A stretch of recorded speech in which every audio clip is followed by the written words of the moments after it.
Welcome back to another episode of Transform 360, where we dive into conversations that inspire, educate, and empower. I'm your host, Sabar Shah, a pharmacist, mental health advocate, and your guide to personalized well-being. Before we begin today, I want to share a heartfelt note about today's guest, Amin Salahuddin. I deeply admire him not just for all of his accomplishments, but for his humility, wisdom, and generosity.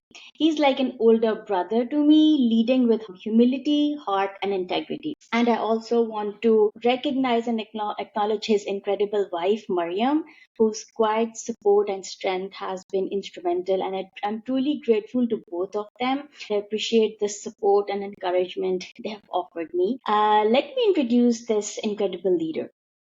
Amin Salahuddin is a visionary healthcare leader, seasoned entrepreneur, and an author with over 25 years of experience in healthcare technology. He holds a master's degree in technology management with a minor in business administration and is also a graduate of leadership of Round Rock and a former board member of the Round Rock Chamber. But what sets him apart is his legacy. Amin founded Axis, a technology company that aimed to revolutionize how healthcare data is managed. And that vision expanded into Axis Healthcare System, a nonprofit network of clinics that has thousands of uninsured individuals across Central Texas. He is also the author of Give First and Take Last, a book that captures his philosophy. Welcome to Transform 360. We are so glad to have you. Hello, everyone, and thank you, Sabah, for inviting me. It's an honor, and I really appreciate the work that you are also doing in the community. And I see that how you are also giving back to the community. And I really like the name of your podcast, and I hope your listeners are tuned in to become transformed in their life as well, and learning from your podcast, listening to your guests and their experiences. So thank you for the opportunity, and I thank you to the audience for giving the time to listen to this podcast, and I hope you get inspired and learn something new. And thank you very much for your kind words, Amin. Let's start with something that's deeply human. Can you share a defining moment where resilience helped you push through a major personal or a professional setback? It's a good question. A tough one, but I will say setbacks are part of everyone's life. We all face challenges in our life. As a human, we will either fight or flight. Mhm. The question is, why are you fighting?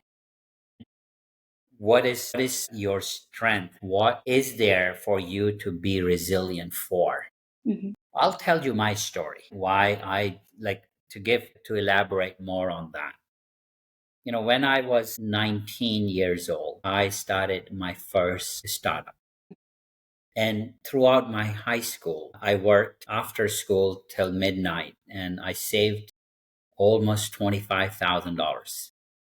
And when I turned 19 and I started my first company with that money that I earned, and the business was doing an import of garment. I reached out to several manufacturers throughout different countries, and I got one sample that I really liked, and I showed to different retailers, and I got an order.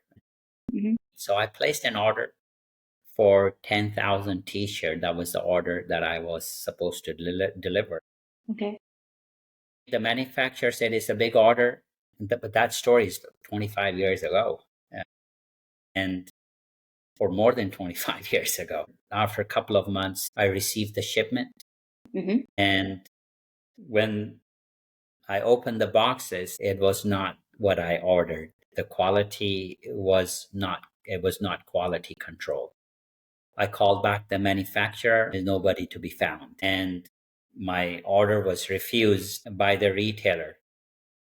So I said, I'm done. What am I going to do with this 10,000 t shirts? Yeah. That was the first setback for me. And as I'm talking about why should I fight? Should I just fight or just close and leave? I'll tell you about my why, but I'm going to tell you the story first. So now I said, now who's going to buy my t-shirts? So I go to different vendors, the wholesalers, and I found many, but one was interested in buying half of my t-shirts. I was so happy, but he said, I'll buy it on consignment.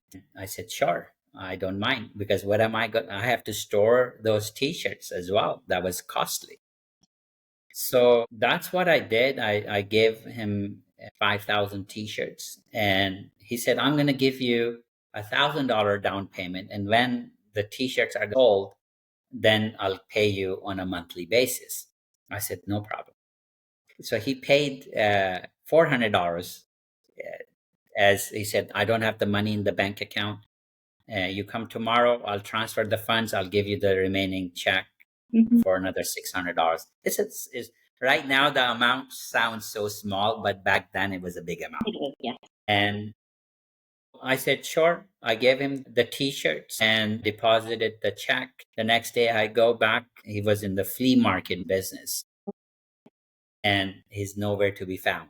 And now my 5,000 t-shirts are gone. So I said, oh man, now what do I do? I have the business card Yeah. of the person. Mm-hmm. I called him and nobody's picking up the phone. And Oh, yeah. after a week, $400 check also got bounced. And I was charged for NSF fee, and that's how I lost half of my inventory. So that was the second setback for me. And then I finally decided that I want to, you know, Mm-hmm. but I tried to sell as many t-shirts I can. But the thing was that after high school, this was my first business. And so it's a lesson that I learned. I was meant to go to college, Mm-hmm. and that's what I did.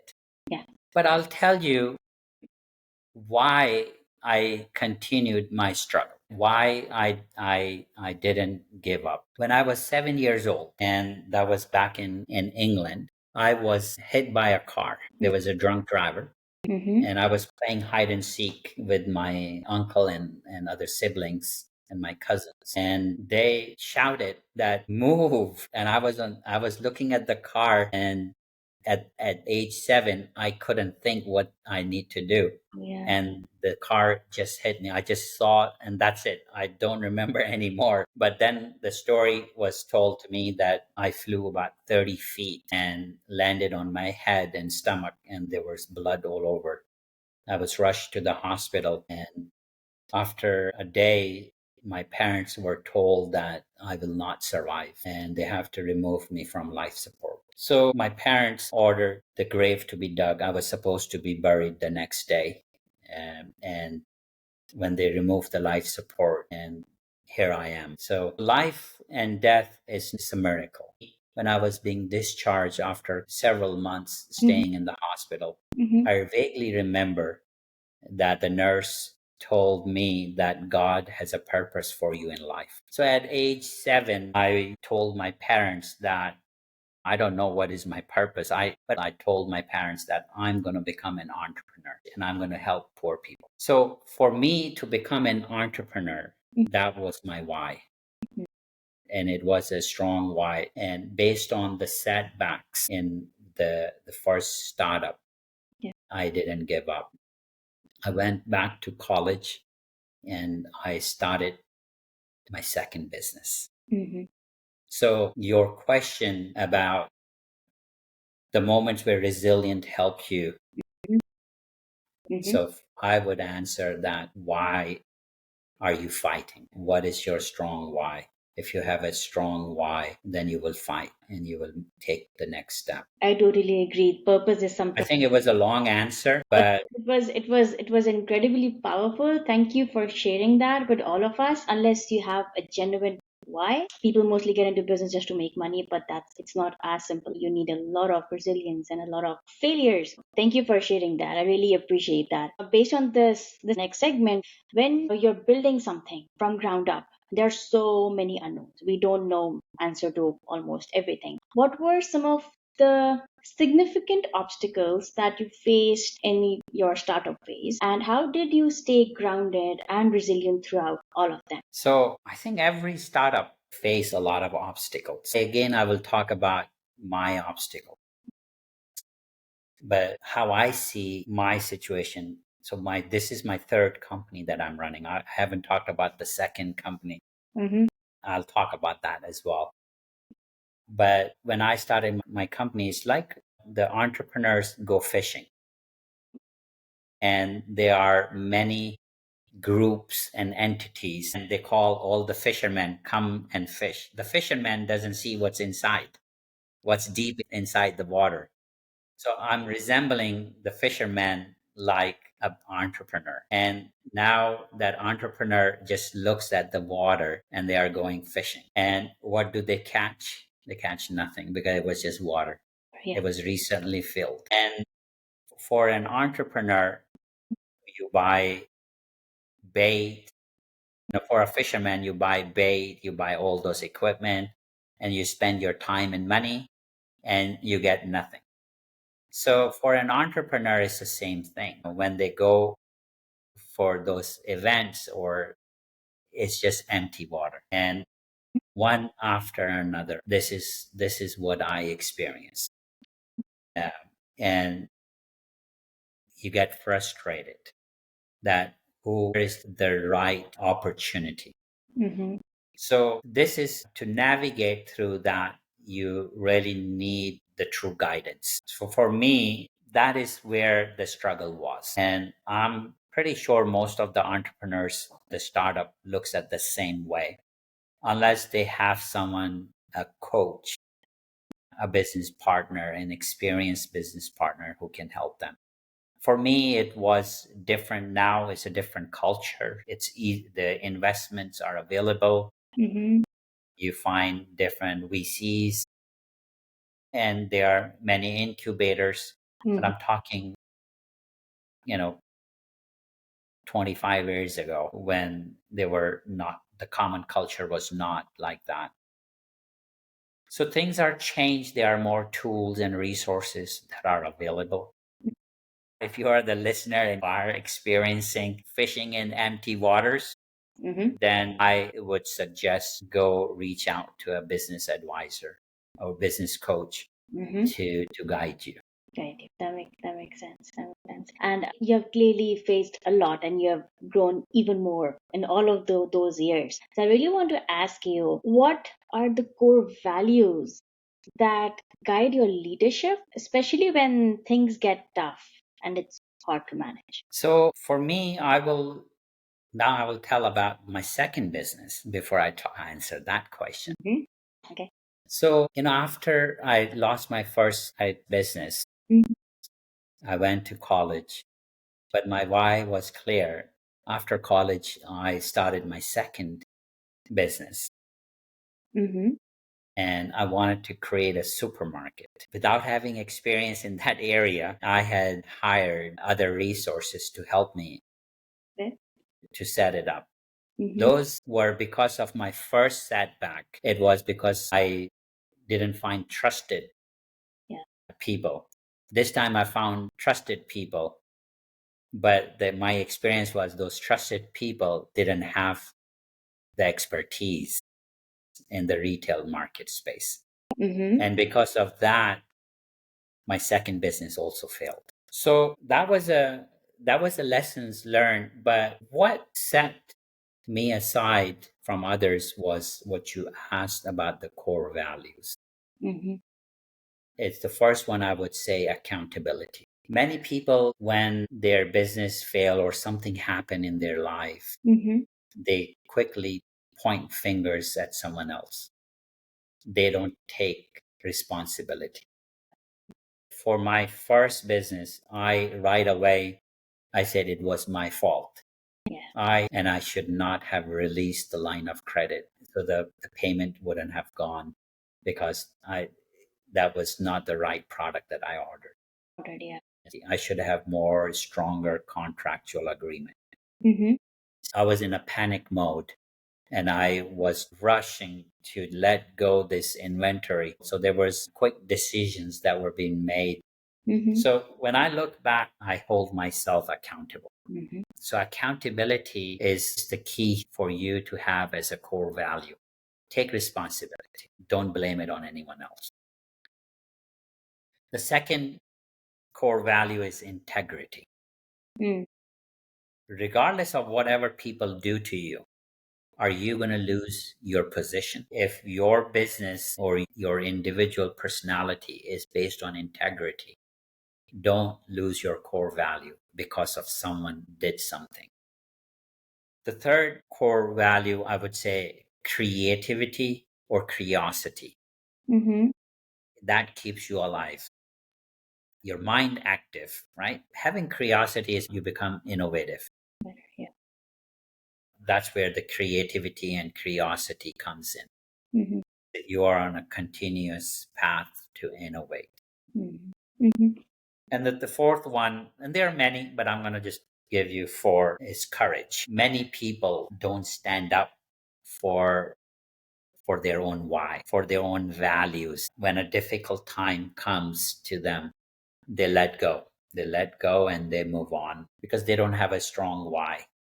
So having that courage to, regardless of whatever you want to do, if it is the right thing, you need to have courage and stand up for what you believe, what your values are. And so those are the four core values that a leader should have. And regardless of which challenging time you are in, you will face through if you maintain your core values.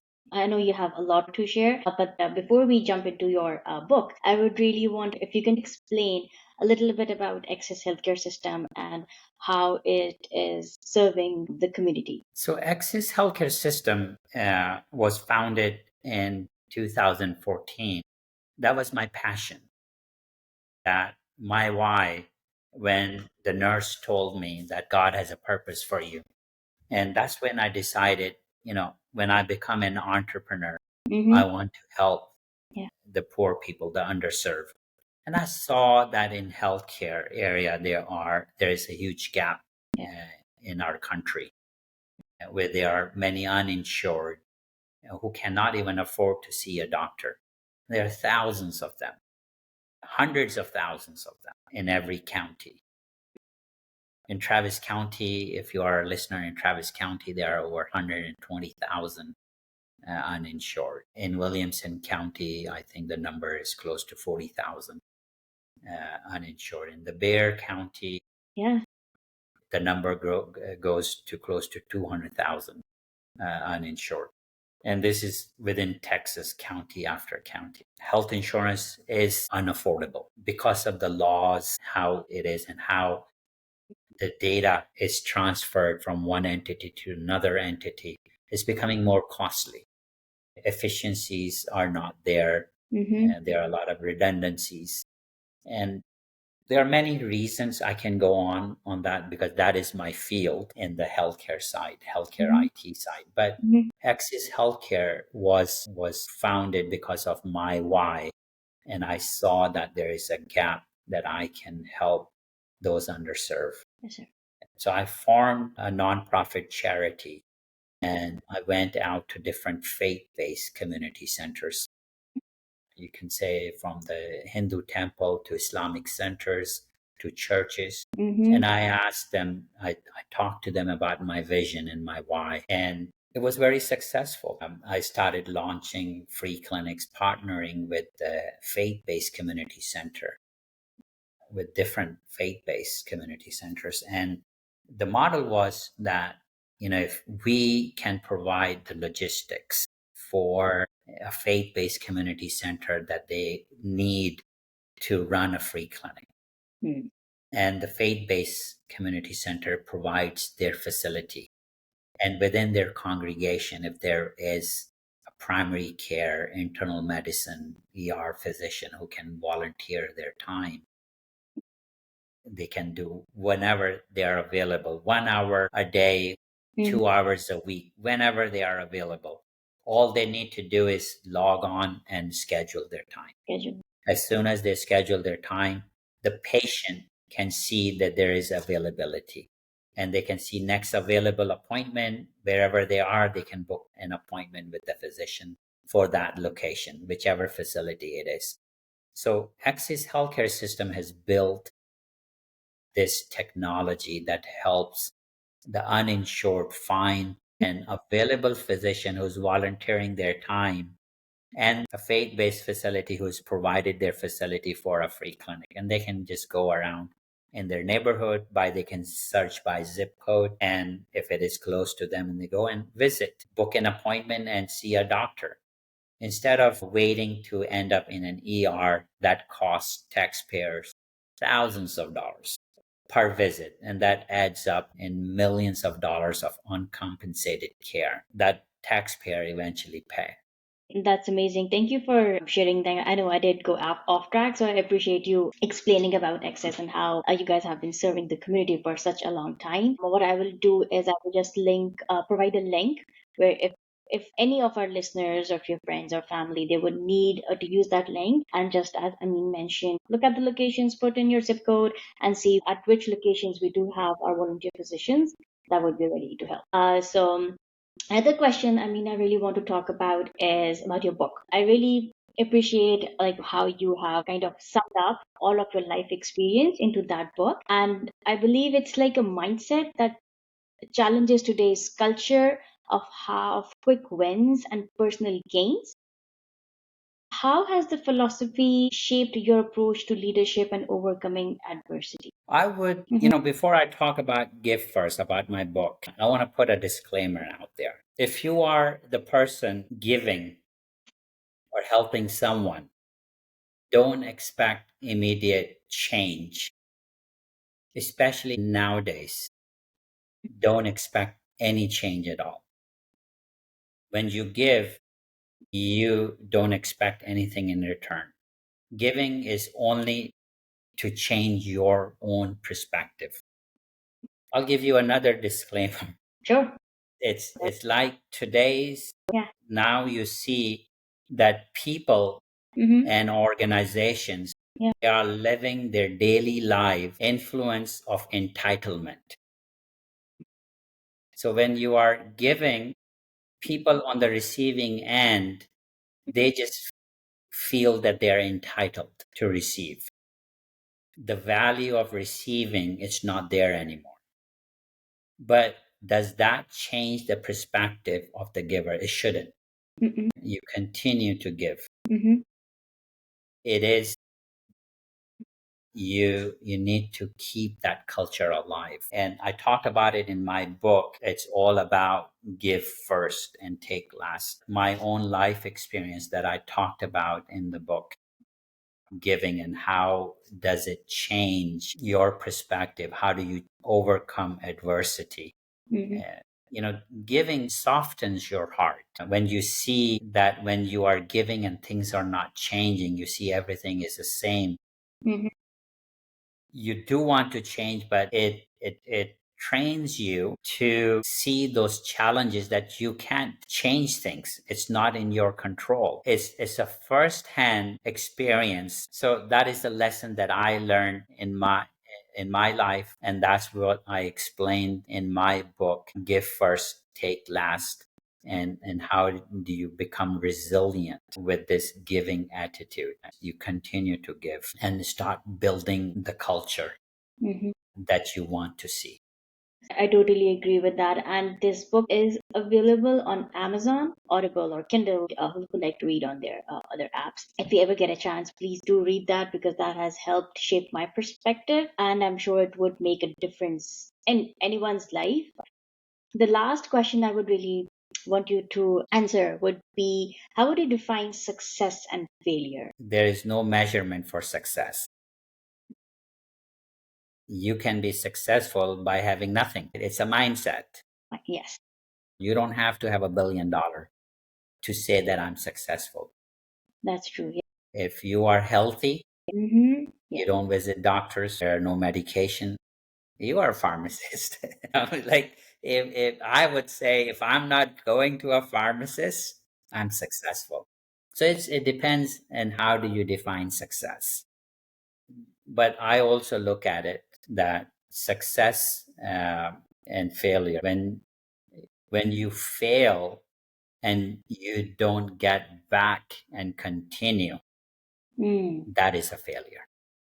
makes sense. So you don't get up after a setback. That would be Now that is a true failure because you give up.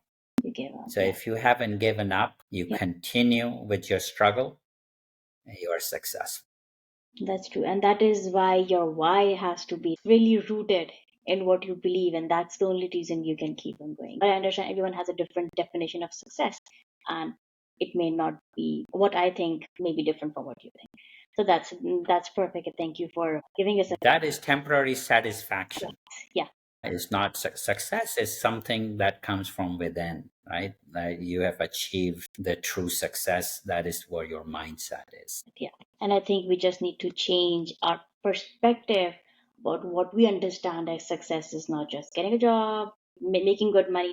It may be different based on their life experiences and perspective. Thank you very much, Amin, for sharing your journey with us. And your story reminds us that true leadership is all about service, vision, and grit, and that when we lead with purpose, the impact follows. And to all of our listeners, thank you for tuning into Transform 360's podcast. And if today's episode resonated with you, share it with a friend, leave us a review, and don't forget to subscribe. And remember, first, take last, and the rest just might transform around you. Thank you very much, Amin. We appreciate all your time and your wisdom. And until next time, take care and stay balanced. Thank you.